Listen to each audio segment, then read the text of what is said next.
Right, good morning, welcome back to the channel. It is Wednesday today. I feel absolutely rotten again. I'm having a hell of a run of it, like, I really am. So yesterday, what did I get up to? I went and collected a customer's machine for some work to do on it in the workshop. To get the customer's machine, I had to get my trailer lights sorted out, so here's a little look at that. My trailer stuff, light stuff, has turned up. So it's the very same boxes, apart from this one isn't melted. So I'm just doing a bit of ratching about, trying to figure out what they've done, because obviously something's shorted out here to make that go all melty. So yeah, I'm gonna get to the bottom of that. Now, that doing that like that screams to me that it isn't fused. And in the instructions it should be 15 amp fuses. You can see I've traced the wiring, that red wiring, I'll show you. Goes up here, along here into this tray. I can make out a bit of red going this way. Presumably it comes down here, and he's managed to get it. Oh, it maybe comes down here. It comes down here and into here, and we've got fuses. So I don't know why they didn't. Don't know why they didn't melt when the rest of the blooming box did. Somebody also said that there's a plug or some wiring down in the bottom of here, so I'm going to get all this moved out of the way and just have an investigation, see what I can try and make better to make it less likely to catch fire next time. Just thinking of mounting the boxes onto this pillar as well, at least then I can see them, see if they're getting hot at the very least. So that's the plan. Alright, so this is me. Yeah, there's some things that I just wish I'd never seen, and I might just unsee them because oh look, I don't use the trailer that much, but sky trucks.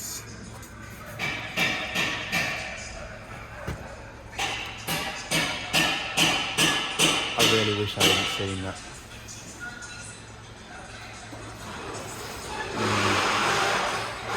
I really do wish I hadn't seen that.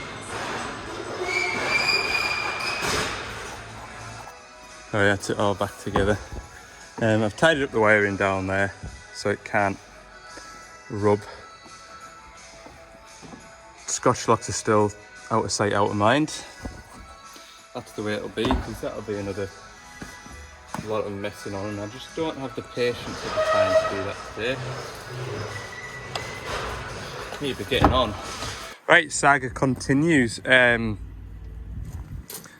full of water. I've got various lights not working properly.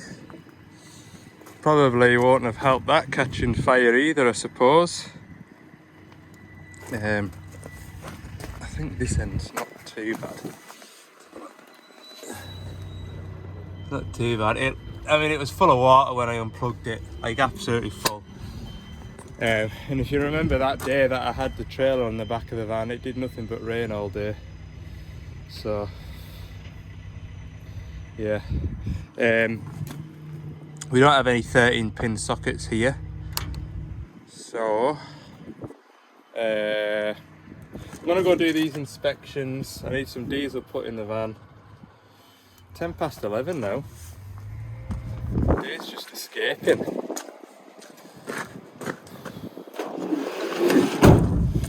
You know yourself, you go and do a 5-minute job and it just spirals out of control, doesn't it? Oh dear. Right, let's get out of this yard. I've got a shopping list. Got some more inspections to go and do. Let's go. There we go.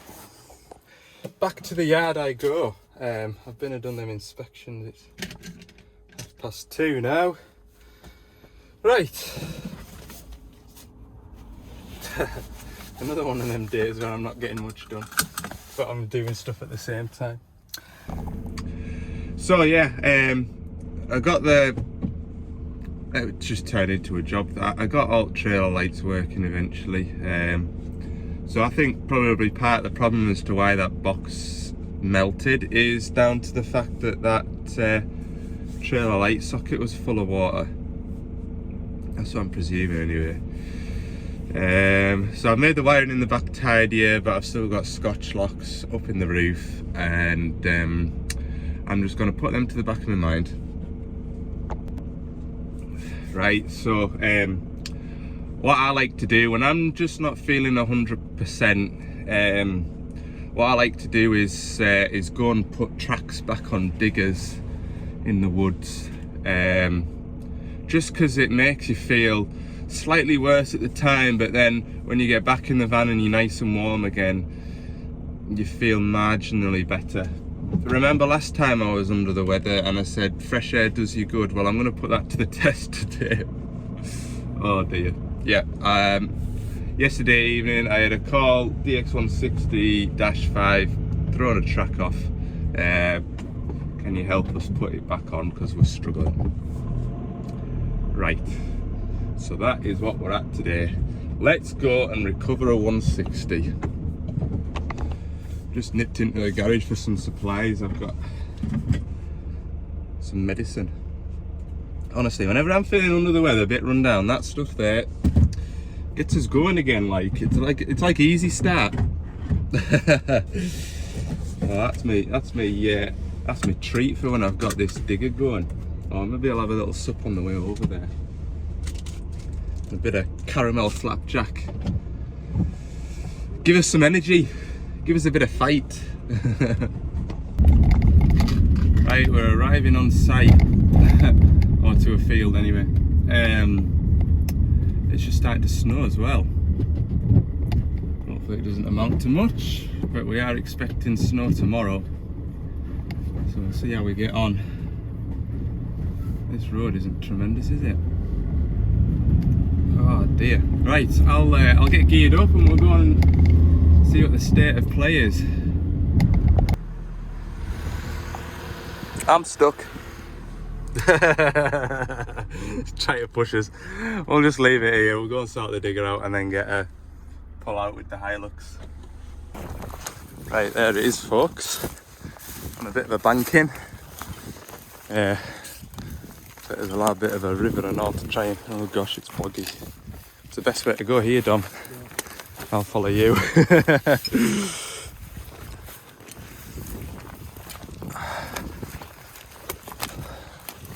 Oh, that's not so bad. It looked worse over there. So, it's come off at the idler end. No, it's come off at the sprocket end, sorry, and we're going to get it back on at the sprocket and pull it back over the idler is the goal. Let's have a look. Yeah. So what we want to do is take the tension out the track adjuster, try and push this back in the way. And then we want to pull it off here and pull it back onto there. Key to putting the tracks on is getting the chain back in the top rollers, which it's almost wanting to come off there. So yeah, we definitely won't have a chance of getting it back on at the sprocket side. Hopefully this turns out to be a quick job. So that's the track tensioner valve. So you pump grease in and that fills the cavity up. What we're going to do now is just use the teeth of the bucket to hopefully persuade this back in.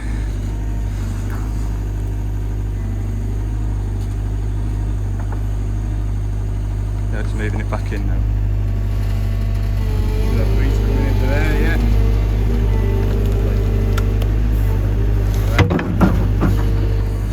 That's grand. I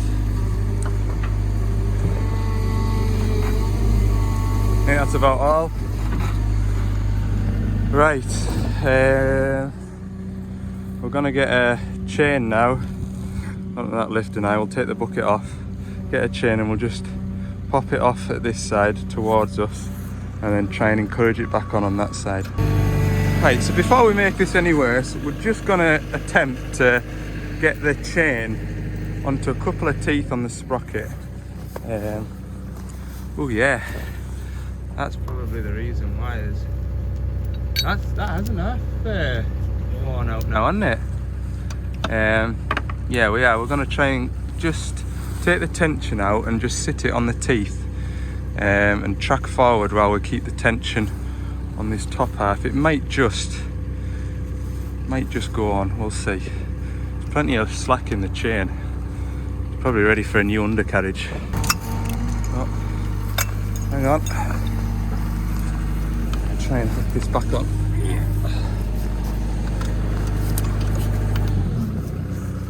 Stand back again. Keep pulling.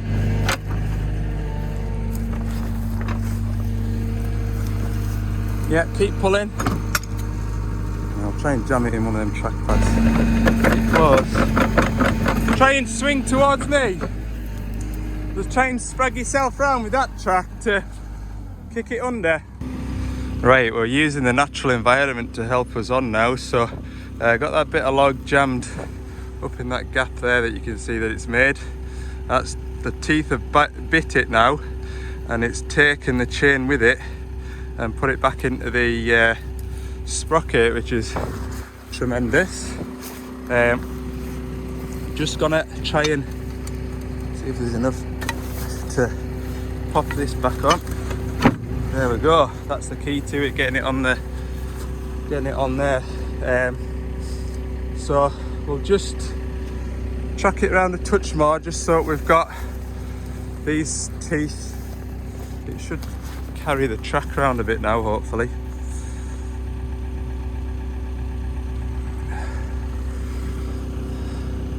Yeah, don't worry about that chain. It's not very tight. Not worried about that slapping at the minute. Right, left hand lever towards you slowly. There she goes. Touch more. Touch more.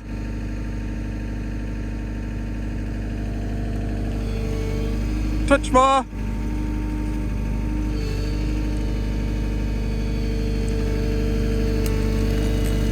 There she flies. Whoa! Right, I need my chains back. What we're going to do next is start to put grease back in the chamber of the idler, take that tension up, and as it goes up, we just want to make sure that the track chain is going to fall into these guides, but that is definitely the worst bit over, and yeah, we're not having a bad day at all. It's well clarty in there, but make sure that hole there, that orifice, is clean, and then secondly, make sure that the idler hasn't jumped out of its socket. So there's an egg-shaped hole in this piece here that this slides into, and it's quite common for these to jump out of place, and yeah, if you're not careful and you're adjusting the tension and you haven't noticed that it's popped out, it'll go with a hell of a bang. So yeah, I'll just clean that out a bit more, and we'll get the travel valve in. Right, we're winning. Just away for another battery for the grease gun. Yeah, it's gone really well, that. I was, when I first saw the machine and where it was, I was a little concerned about what sort of a job it was going to be. But the key to it is, this is the first time this fella's ever thrown a track, I think. I'm sure he was saying that. And he just stopped. He didn't try and put it back on himself. and that's probably what's made this job so much easier for me today. I've been to machines where my track's come off, I can't get it back on, you turn up and the whole track is inside the bucket, and that's so much more of a job than just trying to get it back on at one end or another. And he said it came off just on that bit of stump there, and it's rotten stuff anyway, but you can see if I get my pry bar, where is that at? The machine's about ready well, it's ready for a new set of tracks and sprockets.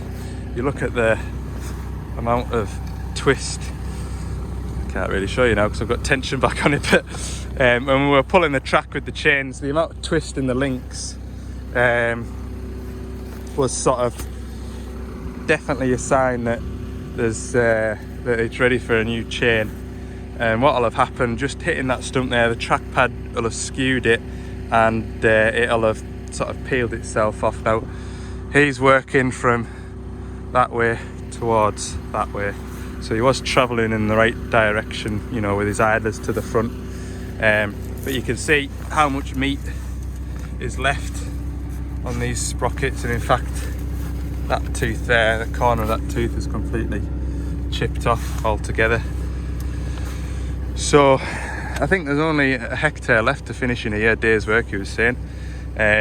So once that's done, it's going to come off the mounding, and we'll probably see this in the not too distant future, rattling track pad bolts off it and putting a new set of chains on.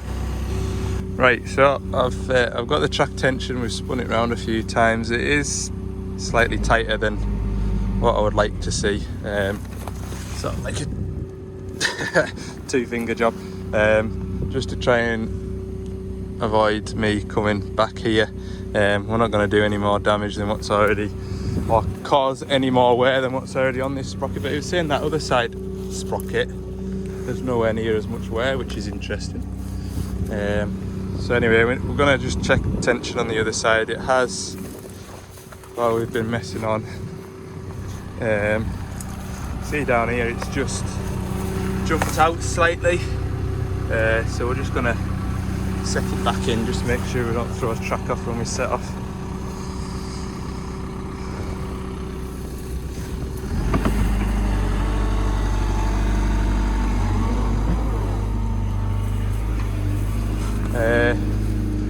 Can you try and lift this side up? See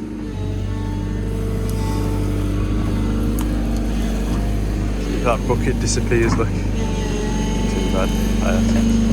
There you go, it's flicked back in now.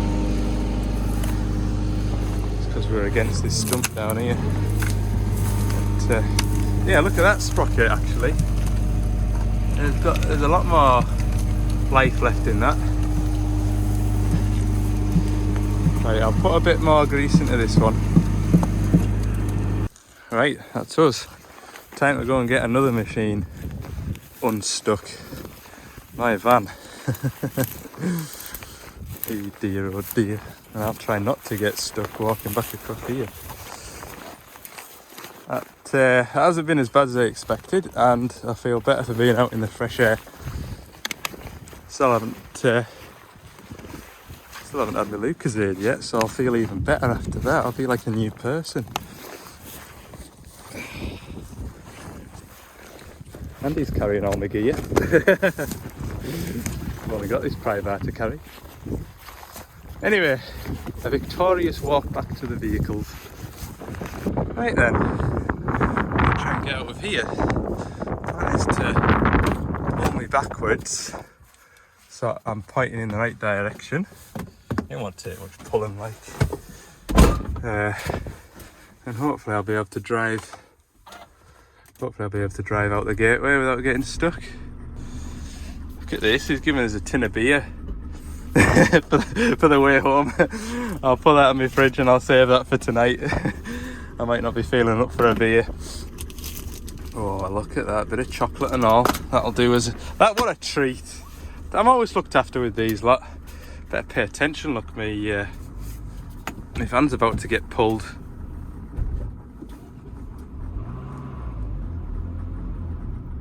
No, I think he needs to come from a better angle.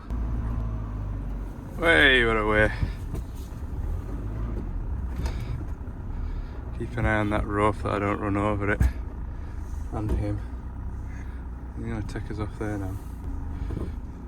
Right, I'm unhooked. I'll let him get out of the way, I think. See if I can get out of here now. Maybe should have just reversed out while I was in the right direction. Now we're moving. Out for any buckets. Cheers, Dom! What away. Lovely job. Well, right, back through to Carlisle then. And we're off again, back on the tarmac. So I can see the comments already. Why don't you have a 4-wheel drive van? Or why don't you have some BF Goodrich all-terrain tyres on the back? So this journey today has been an hour and 45 minutes on tarmac roads, and it was only the last 50 metres in a wet field in February. So big knobbly tyres on the back of the van. All I can imagine driving on A road, B road is just this humming noise in my ears for all the journeys except that last 50 yards or so. 4-wheel drive van, I can totally see it from the company's point of view, to be fair. An extra 15 grand to have the van 4x4. For the most part, I would say 95% of the time I get to where I'm going without any issue or need for 4x4. It's only that last little bit in some cases. I mean, the forestry roads, they're built for timber wagons. A lot of the drivers of machines in the woods will have vans as well, 2-wheel drive, whatever. So yeah, I'm going on gravel tracks, but I don't need 4-wheel drive to go up a gravel track, do I?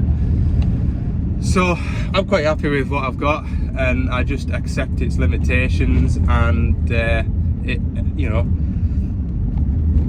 the expectations of the van. Now, those Michelin cross climates that I've got on the van, I maybe did have higher expectations of them than what has actually been achieved from them. I did find with my old van it travelled a lot better, and I was running Bridgestone tyres on that, which I'd always ran on previous vans, and I've definitely been stuck more in this van than any other van that I've had before. But all those other vans that I've had before have been front wheel drive vans, so I don't know whether it's the tyres, but I'm more likely to suspect that it is the front wheel drive. So yeah, if he wasn't there to give us a hand to put that track back on, and he wasn't there with a 4x4, I wouldn't have driven into that field, or I wouldn't have driven as far into that field. I might have opened the gate and reversed in so far to be able to either shut the gate or block the gate with the van. That way I wouldn't have got stuck. So just got to use a bit of common sense, haven't you? Anyway, I'm at a T-junction now and I can't remember which way to go. I think it's right. Right, we're at the next job. I've got a whole road to myself. Get pulled in here and shut these gates so we don't get anybody intruding into my workspace. Right, so we're right in the middle of town. That is the digger that I need. This is normally a very busy street. Before I get started, keep forgetting I've been wearing the sunglasses today. They have also sent me a couple of stickers for the sticker wall. So thank you very much everybody at DSA Gardening and Christmas trees, evidently. There we go. Spot on, I'll get them stuck up now. Yes, we are back at this DX27. If you remember back, last time you saw this, I was playing with it on a heap of stone. And the fault wouldn't present itself. Now, if you remember, I fitted a little valve onto the valve chest, thinking that it was storing pilot pressure, keeping the spools, basically making the spool not shut properly and allowing the boom to drop. It's taken between then and now then and yesterday for the fault to reappear. It did it once yesterday. Fell had the boom up in the air and it fell to the ground. Machine's isolated, hopefully. Try it now.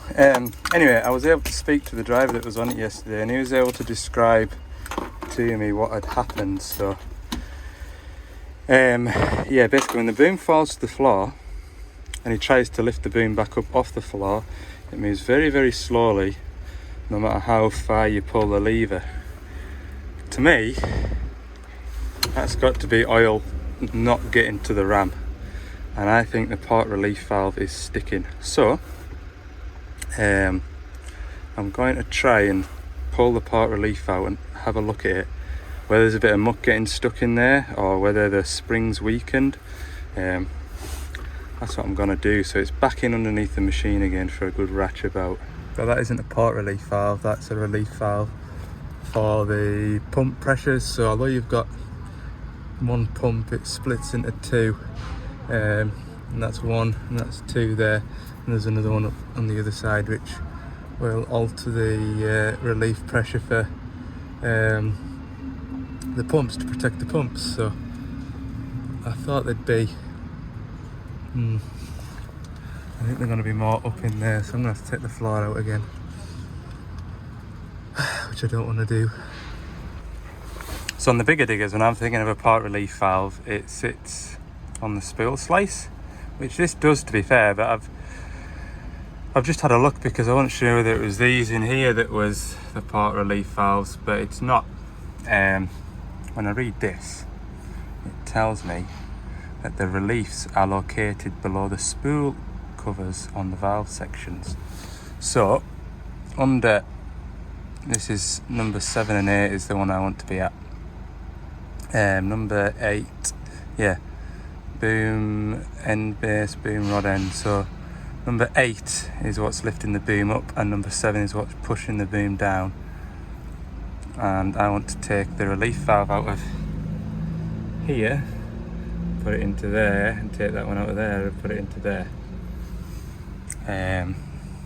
Or at least remove them and inspect them. So, which base end? Yeah, number 8 there, then number 8. So it's the one at the top I want to pull out first for a nosy. So I'll get my Allen keys and have a look.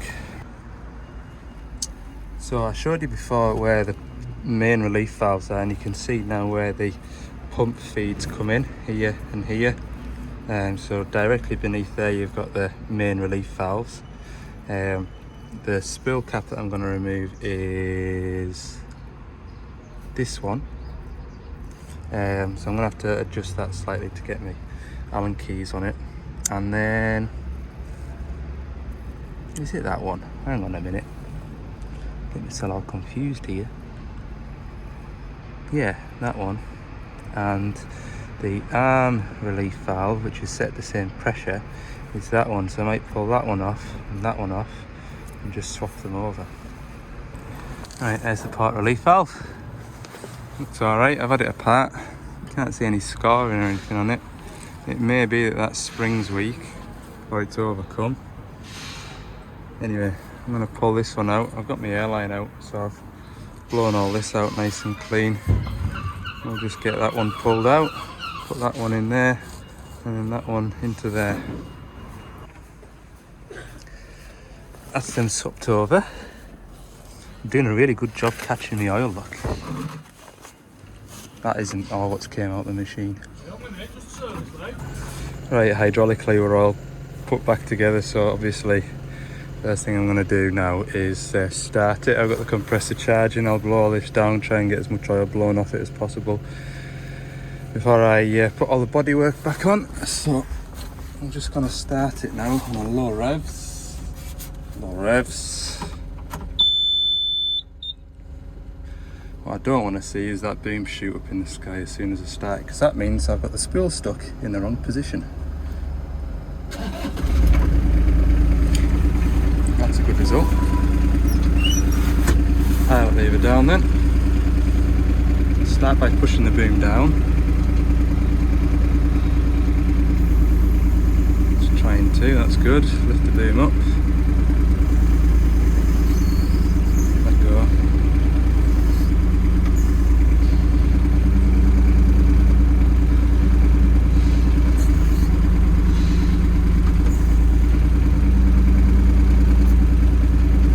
Good, and then we'll try a dipper arm in and out.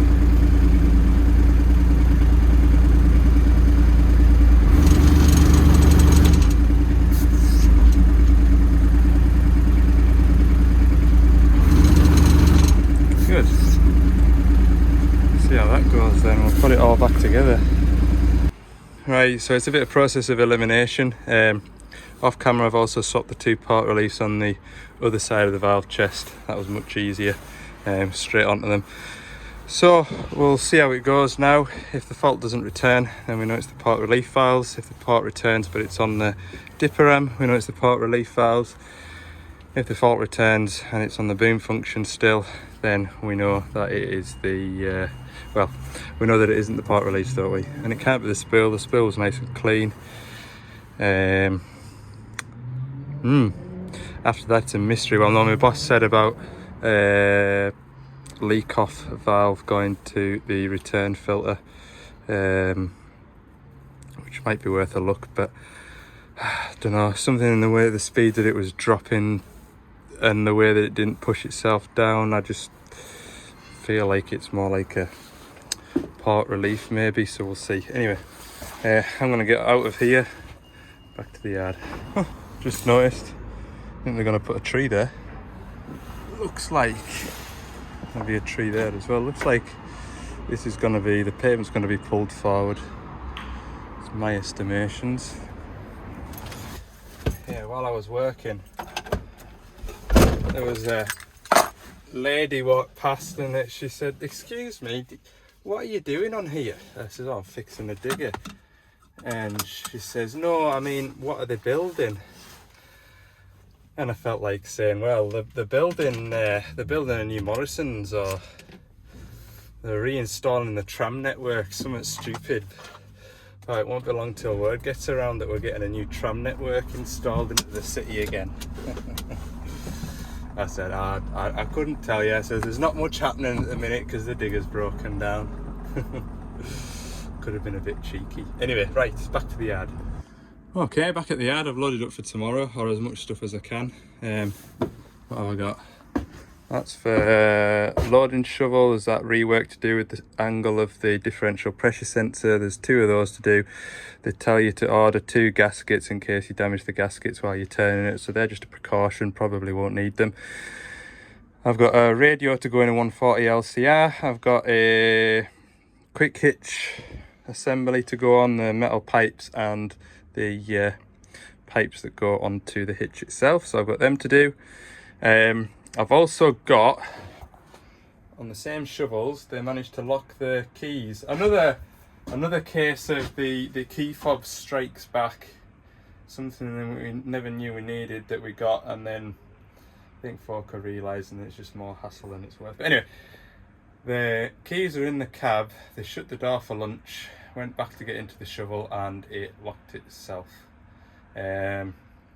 So they're saying that the button for opening the door isn't working. Don't know how that's happened, but anyway, I've got a door handle on order. That should be here tomorrow morning before I set off. There's also a rear grille for a shovel there as well. Sounds like they reversed into something. I've got that with, well, that's up the yard. I'm going to go and put that in the trailer. And then I'll collect the trailer and the door handle in the morning to save me trundling all the way home with the trailer on the back. So yeah, that's what tomorrow's looking like. Friday, I'll get back on with that roller, although it's 4:15 now. I'll go and do a half hour on that, I think. No, I'll go and load the trailer up and then it's ready to collect in the morning. That's a good idea. Anyway, that's all I'm going to be at. We'll round the video up at that for today. Thanks for watching.